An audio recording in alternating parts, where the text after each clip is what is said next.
Good morning, guys, or good afternoon, whenever you're watching this. Can you believe we are on our final paragraph of our essay? So today you're just wrapping up all your thoughts that you have had over the last 4 paragraphs. Okay, so this is our conclusion paragraph, paragraph number 5. Again, remember to indent, which you probably are used to by now since you've heard me say it in every other video. Okay, and this is just where you're wrapping up your entire essay.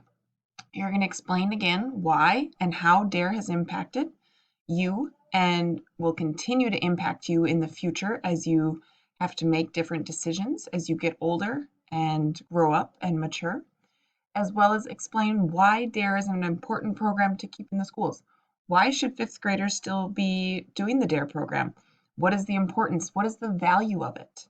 Okay, so this paragraph is 4 to 5 sentences, wrapping up all your key thoughts of why DARE is important, how it's affected you, and put it into your final paragraph.